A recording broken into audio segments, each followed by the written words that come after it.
Assalamu alaikum урматтуу спорт көрөрмандары, көкбөрү сүйүүчүлөрү, сиздер менен кайрадан Only Top каналы. Көптөн көп күткөн күн дагы келди. Эртең Ысык Көл облусунун Чолпон Ата шаарында жайгашкан ат майданда Ноорус 2022 мелдеши старт алат. Азыркы учурда Чолпон Атанын ат майданында биринчи лиганын чучугулагы болуп өттү. Алгачкы күндөрдө оюн таласында биринчи лиганын командалары чыкмакчы. Биринчи лигада 24 команда оюн алып барат. 24 команда 3 командадан 8 тайпага бөлүндү. Тайпалык оюндар 15 минутадан 3 таймга созулат. Андан кийинки баскычтагы оюндар, тактап айтканда чейрек финал, жарым финалдык оюндар кайдымкыдай эле 20 мүнөттөн болот. Ал эми жогорку лиганын оюндары дагы 20 мүнөттөн болот. Андыктан эч камсанабаңыз.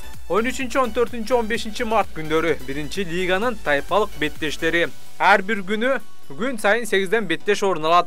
15 март күнү жогорку лиганын чучугулагы болот.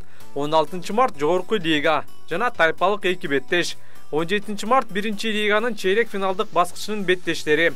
Ошондой эле жогорку лиганын 2 турдук оюндары болот. 18 март жогорку лиганын 3 турдук оюндары жана ошондой эле ковбойлор менен көрсөтмө оюн болот.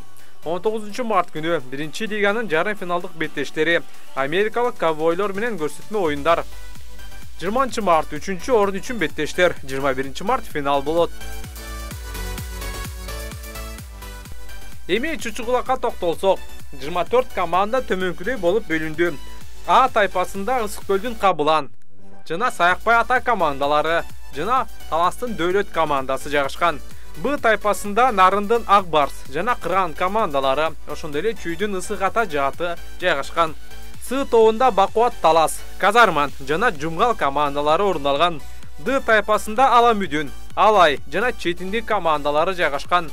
Э тайпасында Ийгилик, Акшумкар жана Айтамга командалары күч сынашат.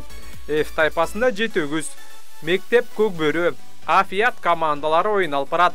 Ж тайпасында Төш Булак, Токтогул жана Намыс курамалары өз күчлөрүн сынашат. Аш тайпасында Жаштык, Чаткал жана Ат башы командалары орун алган.